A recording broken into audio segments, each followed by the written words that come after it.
Hey, Kent and friends, so glad to be here with you again. We had such a blast coming to Dinosaur Adventureland in February with my two boys and friends. And this is Levi and this is Cash. And how was it, Dinosaur Adventureland? Did you have fun? Yeah, it was awesome. Yeah? What was your favorite part? It's so hard. Did you have fun, Cash? Yeah, it was really fun. Did you go on the real tour or the grandma tour? The real tour. They had so much fun, like driving around in the Jeeps and playing on the swing and spinning on the centrifugal science experiment, I guess, and having a bowling ball almost hit their face. Oh my gosh, that was so fun. But because of science and because of religion and the gospel and the Bible, they were able to be taught true principles, and we had just a blast in Dinosaur Adventureland. It was such a great time. And so we've actually sent a donation over because we're so thankful, because it was free to stay there, and like it was amazing. So I want to just talk about what I'm working on with our ministry, with our work in proclaiming the gospel. I've written a book called The Dinosaurs in Scripture. So dinosaursinscripture.com if you want to get a copy. It's got a beautiful glossy cover, and the back talks about the creation of the earth and questions we hope to answer. And we focus on dinosaurs and dragons. A lot of the stuff that was inspired by Kent Hovind. And I love what you've done, Kent, and I appreciate your inspiration and your leadership in this. We're up here at our family reunion at Bear Lake in Utah and Idaho. And actually, everybody is asking me about the dragons and the dinosaurs and how they fit in to the gospel, because they don't know, how do they fit in the Bible, right? It's such a big question. And we've added some research to it as well. We think the creation is such an important doctrine in the gospel of Jesus Christ. And one of the important things that we share here is that they were actually in the Garden of Eden. I love this picture, a little help of AI, and we're showing dinosaurs in the Garden of Eden. Once again, if you do code 20FRIEND on Dinosaurs in Scripture, you can order a copy with 20% off. Dinosaursinscripture.com. But one thing that I think that may be new to a lot of people is we actually have dinosaurs mentioned in the translation of great wells in Genesis. Because the word great wells is Gedilim Tananim, or Tananim. So Tanin does not mean whales, it means dragon or reptile. And then Gedilim means the greatest or the largest or the longest. And so I think they've translated it as whales because whales are the largest. But there's a professor, actually a college professor, who went into the research from one of our church colleges. And he has been over in Jerusalem studying Hebrew. And he wrote an article on it. And there's actually a QR code link in the book to the translation saying this means big dragon. So literally in Genesis chapter 1, we're talking about dinosaurs, long-necked dinosaurs, which is so awesome. And one of the things we love to focus on in the book is just the dragon legends. We have the Ica stones in the book, and I know Kent had a couple of those. We talk about the Mayan paintings, the Delk print. I actually have a replica of the Delk print, which is the human and dinosaur footprint that are touching, and they discovered in 2008 by Alvis Delk. And I got a replica of it. It's really beautiful. Don't tell anybody, but it's about 36 inches long by 24 inches wide. So we have a copy of that, and we go into the research of the Delk print. We love this painting. The Frenchman who painted this, Peter Bruegel, The Suicide of Saul, showing these people actually riding on these long necks. Some people say it's a camel, and I've asked everybody that I show this to, is that a camel? That doesn't look like a camel to me, right? So it's so fun to talk and teach creation. It's so beautiful. But some people think I'm crazy. So they say, can this be real? Are you crazy? And, as we go into the gospel and the Bible and we teach truth, it rings true in our heart. And that's the beautiful thing about it. But we also want to get the evidence to know that it's true. But the Holy Spirit does testify that it is true. So one of the things I did, because I wanted to verify if it was true, because there's a carving in Utah and of a long-necked animal, and I saw it online, and since I live in Utah, I said, let's go find this thing. So here's the carving. You may have seen this down in Kachina Bridge by Bears Ears area in the Natural Bridges National Monument. So I took my young family, these two boys when they were little, and we hiked down on a backpack, and you could see my family there hiking down, and sure enough, we found it. I had to go up this this log just to get up on the cliff. You see that log with the rocks? I had to scale up that about 10 or 12 feet in the air just to find the actual petroglyph. And sure it is, there it is behind me. I was able to touch it and feel it. And it was in fact real. And it was a really cool experience to be like, okay, this stuff I'm learning is true because I'm seeing it for myself. And as we read the Bible and as we read the scriptures, we know the Israelites were bit by fiery flying serpents. So in the book, we talk about fiery flying serpents. I believe the fiery flying serpents would have been somewhat like a kangamato, or what they're finding down in Papua New Guinea. So much in the book about dinosaurs and dragons. I love it. We talk about how the dinosaurs died during a flood because no animals are fossilizing today on the earth. How are these animals fossilized? They have to be buried by mud and sediment. They're all drowning in the common death pose, right? We show huge graveyards all over the earth. Graveyards are dotting the earth. We've got a huge graveyard here in Utah. This is in Vernal, Utah. We were just in Vernal last weekend. And a similar wall right here in China. Then there's another wall in Spain. Actually, this is a huge graveyard. And then in Canada, in Alberta, up by Vance Nelson, where I had the chance to meet with Vance and get copies of his book, Dire Dragons, which is an awesome book you got to read. But we know that they were buried in huge flood events. They were buried in mud and sediment. They were drowning in the common death pose. Now, I have a friend named Dean Sessions. He wrote a book called The Universal Model. And in it, he talks about the process of fossilization. And check out these eggs. These are dinosaur eggs and jellyfish. That's a jellyfish. How on earth could a jellyfish with no bones fossilize? First of all, it's not going to last millions of years. Dinosaur eggs don't last millions of years, right? They'll sit outside and they'd rot and they decay and decompose. But the process that took place during the flood was such a magnificent and once in a lifetime, just unheard of event, that it caused what they call a hypertherm under the ocean that caused fossilization and put water inside of rocks. And I've got a quartz crystal at home with a water bubble inside of it. And I love showing it to people. So here's how they explain the hypertherm. And this is the Universal Model book at universalmodel.com. It's a real big read, 850 pages, size 10 font, one of 2 volumes, and a 3rd volume coming out. It's great for homeschoolers, great for parents that want to teach their kids good science. So there's so much information that Kent has already taught. He's been amazing at teaching this. But we know catastrophes happen, and that's why we love studying Mount St. Helens. So we've got Mount St. Helens in the book as I'm flipping through. And we talk about God's miracles cannot all be explained by science, and that's okay.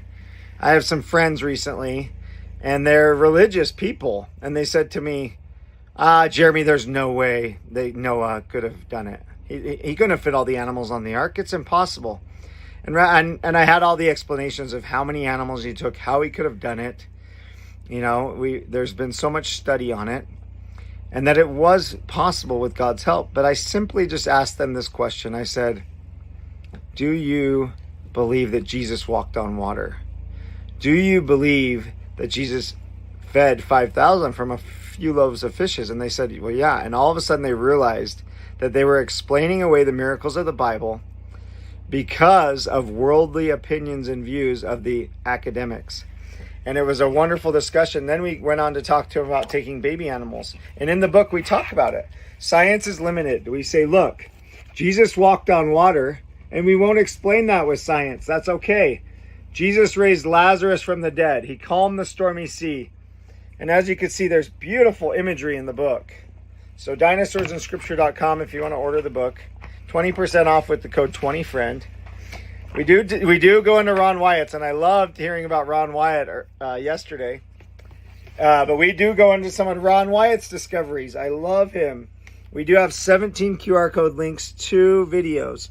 So you click on the QR code and you can watch the videos and just learn. This is a place to just research, right? So many pages in here. And I'm just going to end with one of my favorite ones is about the dragon legends of the world. There's so many different types of dragons. And I like to tell people, if you take the wings off of this dragon, so this is some of the dragons of the world. This brown one with the wings, if you take the wings off of it, I say, what does it look like?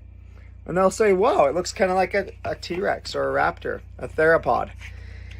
And so with the work they've done with dragons in or dinosaurs, you could see the skeleton compared to a dragon and how similar it is. And we talk about cartilage on the human bone nose when you die is gone and there's just a hole there.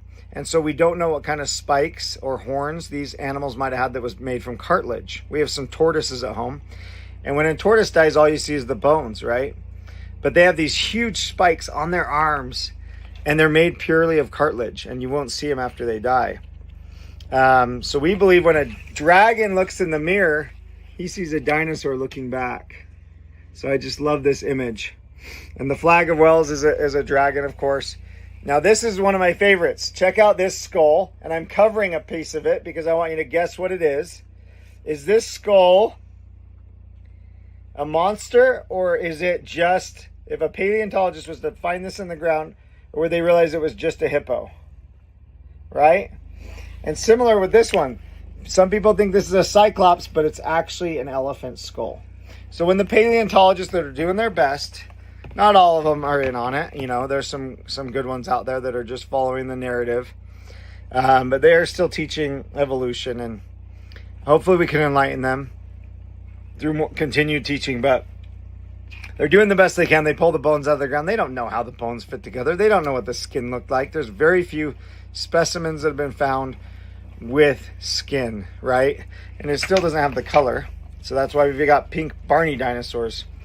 So we go into that. We go into the dragons, and I love this bone that's still hanging in Krakow, Poland, on a cathedral from a dragon they killed 300 years ago. And I love the story of Scuba, who killed that dragon. And he didn't use a sword, just like Daniel in the Apocrypha in the lion's den. Also, when the people were worshiping the dragon, he said, I will kill it. The Babylonians were worshiping Bel the dragon. He said, I will kill the dragon without sword or stave. In Bel the dragon. And we've got Babylonian artifacts right here that actually testify of it and show that it was a real tale.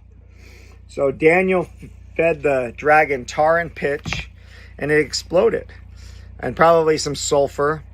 Just like today, if you were to give a seagull Alka-Seltzer, bad idea. So, and the beautiful thing about this doctrine is it ultimately teaches that we were created in the image of God. And it gives me so much confidence, and my kids confidence, to know that we're children of God. And that is the most important thing about it. So we talk about the dangers of evolution.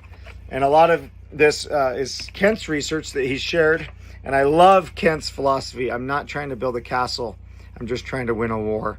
So he shares his information. And that's what it's about. Sharing informations.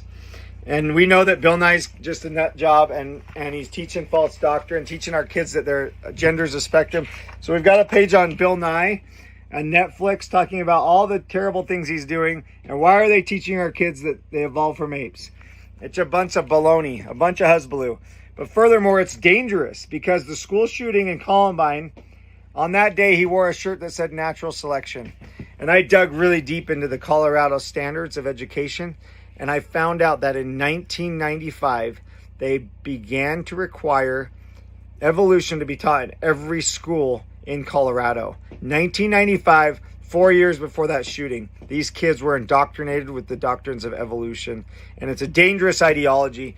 And I'm so grateful for you guys for standing up against it and the truth. My family came from Germany and went through World War II. My opa is 99 today. He fought in World War II for Hitler. And we know what the Holocaust was. I've been to some of the one of the concentration camps, and Hitler began with eugenics, because eugenics is the self-direction of human evolution. See that? Eugenics originates from a Darwinistic evolutionary philosophy. And my book could not be printed. They refused to print my book in China because I talk about Mao and all the evil he did, because he believed in natural selection and the ideas of Darwin. We talk about abortion, the loss of faith and hope. And we go into actually the creation, the beauty of our human body. And we talk about the missing links that are still missing. We explain Lucy, and how Lucy, they found white eyes, fully formed feet from only a few bones. What a joke. This is what they think she really looked like today. And here's the man who found her, Donald Johanson. Well, I've got him on video saying he wants God off of our money. He's a big atheist. And we go in and we debunk the rest of these with this beautiful documentary, QR code link. And once again, like I said, we talk about the Piltdown Man and all the other hoaxes that are just... I love the picture of Kent Hovind holding that... Kent, when you're holding that one tooth, the Nebraska man. What a joke. How do they teach this stuff to our children? But the other testimony of our bodies is the human eye and the cell and the complexity of it. So we talk about irreducible complexity. We talk about scientists that are teaching intelligent design. And Ben Stein's documentary Expelled was beautiful, saying, why are they being fired for teaching intelligent design? And they are bowing down, and I'm happy to send you any of these pictures. They're bowing down to Darwin and his beliefs that we are apes. And it's so sad, right? So sad. So then, ultimately, I tell people, which tree do you follow?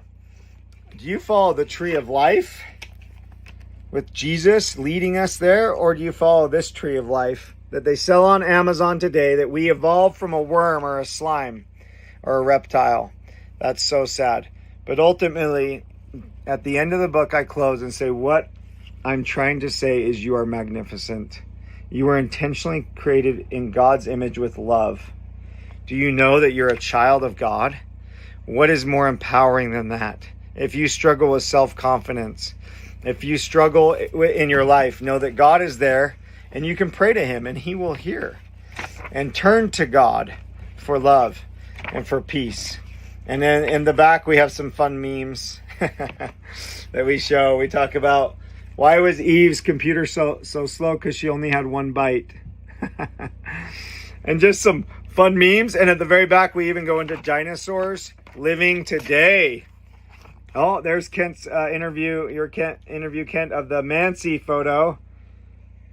And we talk about my trip into the Congo. I got this eyewitness to actually sign my book. And here's a really good link to a documentary on that.